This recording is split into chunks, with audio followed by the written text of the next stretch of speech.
When it comes to the timeline of the Universal Century, one work that is often overlooked is Gundam 0080 War in the Pocket, and understandably so. It's a 6-episode OVA, and given that almost every new character and important mobile suit introduced in the series is either killed, destroyed, or incapacitated, it seems that in the grand scheme of things, it's a rather inconsequential piece of fiction. However, if we look at some of the finer details, I believe this may actually be one of the most pivotal series in the entire Universal Century timeline. More specifically, the most pivotal event would be the final battle between Christina McKenzie in her Gundam Alex and Bernie Wiseman in his Zaku Kai. To summarize, Bernie was the newest member of a Zeon commando unit tasked to either destroy or capture the new Gundam. The mission fails with every member of the Cyclops team dead except for Bernie. Upon hearing from an informant inside 6 that Zeon planned to attack the colony with nuclear weapons if the Gundam wasn't destroyed by Christmas night, Bernie repairs his Zaku and challenges the Gundam to a duel. He manages to heavily damage the Alex, removing it from combat for the rest of the One-Year War at the cost of his own life. To add insult to injury, it would turn out that the Zeon ship carrying the nuclear warheads was captured and then disarmed, so it seems that Bernie died for nothing. Now that the stage has been set, let's look at the timeline. The goal of the Cyclops team was to destroy the Gundam before December 25th, Universal Century 0079. By this date, the Battle of Solomon had ended with the Earth Federation's victory, and the Space Fortress Solomon was captured and renamed Kongpei Island.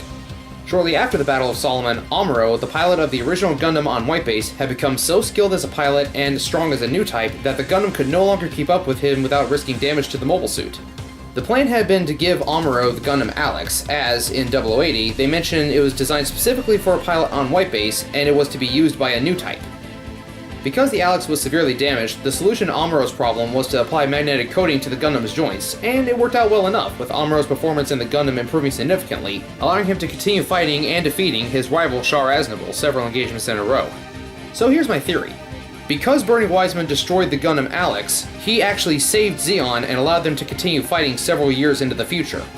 Before I begin breaking down this theory, let me establish that this theory does involve a lot of assumptions, and there are actually 2 ways we could take this theory. What Sunrise has declared as canon, or we can take into account other expanded material such as Char's deleted affair. Now, let's rewind just a little bit. After the defeat of the Cyclops team, Bernie was actually planning to escape Side 6 and lay low until after the war was over. Given what we know now, even if Bernie didn't destroy the Alex, the colony would have been safe because the ship carrying the nuke was captured, so there wouldn't have been an attack at all. But that's not all that's changed. I think that even with the minor damage the Alex took during its fight with Misha's camphor, the Federation would still have delivered it to the White Base for Operation Star 1. The most damage that the Gundam Alex got was that the heavy Chobham armor had been destroyed and ejected, and one of the V-horns had been broken. Amuro's fighting style prioritizes speed over defense, so I don't think that the lack of armor would have bothered him. Additionally, the Federation was becoming desperate toward the end of the war, and some of the higher-ups were even planning to use nuclear weapons, makeshift or not, to destroy a Zeon base back on Earth. Captain Ryer even defended his suggestion, saying Operation Star 1 was near, and he didn't want Revel laughing at him. With this in mind, I believe that after the necessary repairs were made, the Alex would have been delivered to White Base, most likely around December 27th or 28th, which, according to this old timeline from UltimateMark.com, received from the Wayback Machine, would put it around the time the Gundam was receiving its magnetic coating at Kongpei Island. Because the Alex was specifically designed around the combat data from the Gundam on White Base, and to the specifications of Amuro's fighting style and abilities, there would likely not be a need for much testing once White Base received the new Gundam. That would mean that Amuro would be able to pilot the Gundam Alex during his next few battles against Char. Given how close Amuro was to killing Char in at least 3 separate occasions, 4 if we include the duel in Texas shortly before he would theoretically receive the Alex, it's highly likely that Amuro would have been able to eliminate Char either during their 2 battles that involved Lala and the Elmeth, as seen in Lala's Dilemma and A Cosmic Glow, or at the Battle of Abawaku, which ended in the destruction of Char's Zeong and Amuro's Gundam. For those who prefer the movie canon to the TV show, then Amuro would only have 2 chances to eliminate Char, once during the battle that led to Lala's death, and once during the Battle of Abawaku. Just a minor side note, in the game Gundam SD G Generation DS, there was a special scenario where Amuro did in fact receive the Gundam Alex for the Battle of Abawaku. The requirements to unlock this special scenario is to rescue the Cyclops team, meaning that they would not have died during the fight to destroy the Alex. Therefore, I think this theory does have at least some foundation to stand on. Given this setup, I think that the most likely outcome would have been that during the second battle with Lala, Amuro would have killed Char when they were dueling with beam sabers. Given how close Amuro was to landing the finishing blow, and the Char was only saved by Lala's interference, I believe that if Amuro had had a faster Gundam, like, say, the Alex, then if the battle had played out mostly the same, Char would have lost his life here. And now that Char is dead, the entire outcome of the Universal Century is different. Char was a pivotal character for, at the bare minimum, the next 13 years of the Universal Century, from assassinating Kycilia Zabi, to helping the Zeon remnants at Axis, to helping found the Aeug, and then leading his uprising with the second Neo-Zeon during Char's counterattack. But now that Char is gone, how do things play out differently? Regardless of whether or not Char kills Kycilia, she wasn't escaping a Bawaku alive. There were several Federation ships waiting above the Space Fortress for any attempts at escape, and her Zanzibar was shot down immediately. So if Char didn't kill her, the Fedis would've. Just to establish this for those who don't know. The Zabi family is the royal family of Zeon, the ones who led the Principality. Those who weren't killed on the battlefield were assassinated either by each other or by others, and Kycilia's death marked the end of the Zabi royal family aside from 2 members who don't have the means to lead Zeon, but we'll get to them in a moment. From here, we have to establish 2 separate timelines for this theory. Those that include the extra materials I mentioned earlier, and those that only include the materials deemed canon by Sunrise. The extra materials like Char's deleted affair help to flesh out the story in between major events, because chronologically, the next Gundam series after the One-Year War that was animated was 0083 Stardust Memory.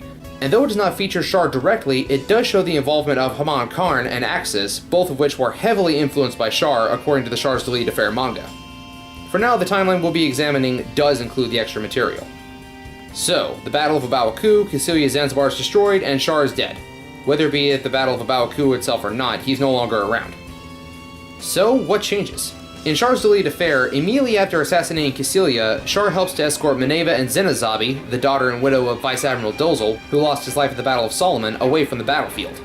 During the attempted escape, the Federation spots the fleeing craft, and they are saved by Char's interference, as he pilots a hastily repaired Gelgoog.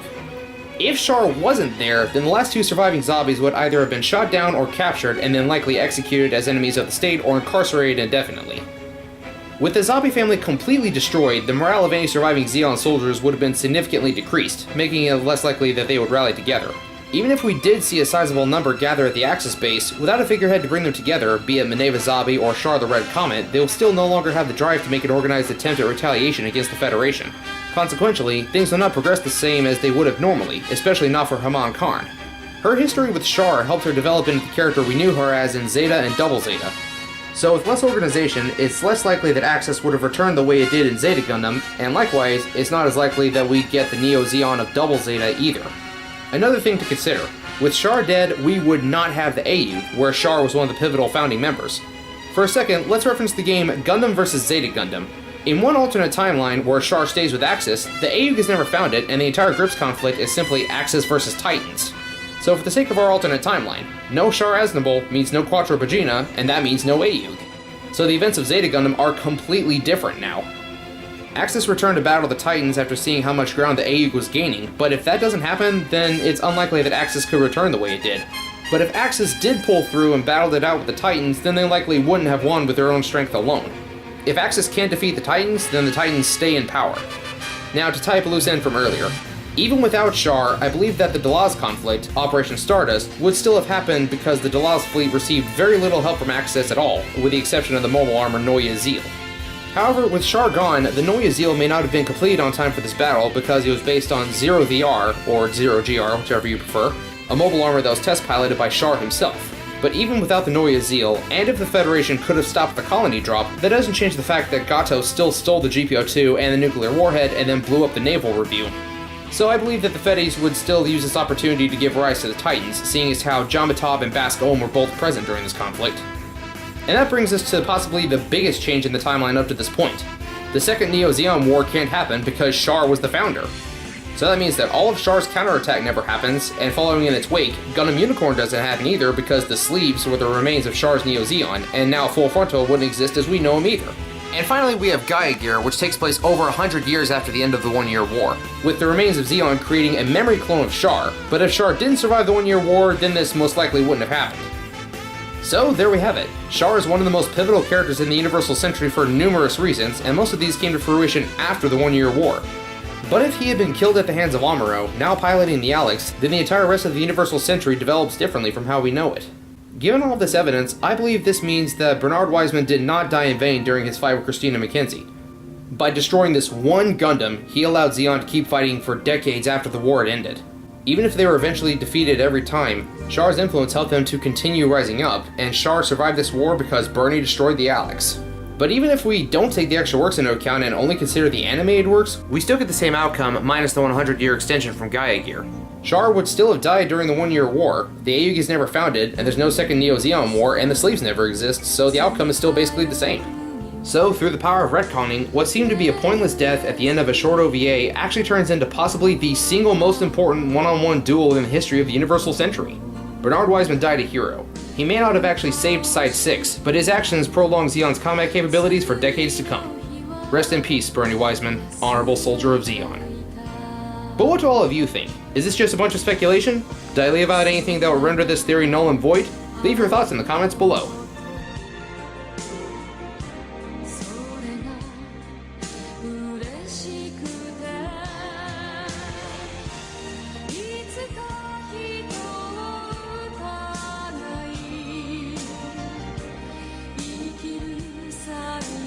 Sa